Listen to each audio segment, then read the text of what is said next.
একবার এক ছোট্ট গ্রামে বাস করত অদ্ভুত চেহারার দুটি শিশু, একটি ছেলে আর একটি মেয়ে। তাদের অপরাধ ছিল শুধু এটুকুই যে তারা দেখতে সাধারণ মানুষের মতো ছিল না। তারা ছিল কিছুটা বানরের মতো দেখতে, কিন্তু তাদের মন ছিল একদম মানুষের মতো। হাড় কাঁপানো শীতের রাতে তারা যখন আগুনের পাশে একটু উষ্ণতা খুঁজছিল, তখন গ্রামের কিছু মানুষ তাদের তাড়িয়ে দেয়। এমনকি একজন বৃদ্ধ মানুষ লাঠি নিয়ে তাদের মারতে আসে। অসহায় শিশু দুটি একে অপরের হাত ধরে কাঁদতে কাঁদতে সেখান থেকে চলে যায়। একদিন গ্রামে এক বড় উৎসবের আয়োজন করা হলো। সেখানে রঙিন আলপনা বা রাঙ্গোলি তৈরির প্রতিযোগিতা চলছিল। গ্রামের অনেক শিশু সেখানে অংশ নেয়। আমাদের এই ছোট্ট দুই বন্ধুও সেখানে এক কোণায় বসে নিপুণ হাতে আলপনা আঁকতে শুরু করে।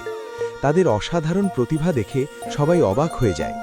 মেয়েটি একটি চমৎকার ময়ূরের আলপনা তৈরি করে, যা দেখে গ্রামের মাতব্বর মুগ্ধ হয়ে তাদের হাতে কিছু টাকা পুরস্কার হিসেবে তুলে দেন। হয়তো তারা এই টাকা দিয়ে নিজেদের জন্য ভালো পোশাক বা খাবার কিনতে পারত, কিন্তু না, তারা সেই টাকা নিয়ে সোজা চলে গেল বাজারে। সেখান থেকে চাল, ডাল আর প্রচুর সবজি কিনল। তারা বুঝতে পেরেছিল গ্রামের মন্দিরে অনেক মানুষ আছে যারা ক্ষুধার্ত। তারা নিজেরা রান্না করে সেই সব মানুষদের পরম মমতায় খাবার বেড়ে দিল।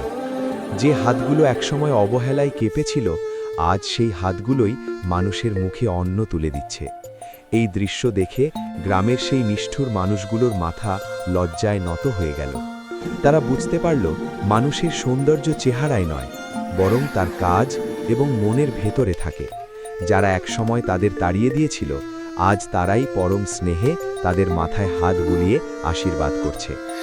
ভালোবাসা দিয়ে যে কোনো কঠিন হৃদয় জয় করা যায়।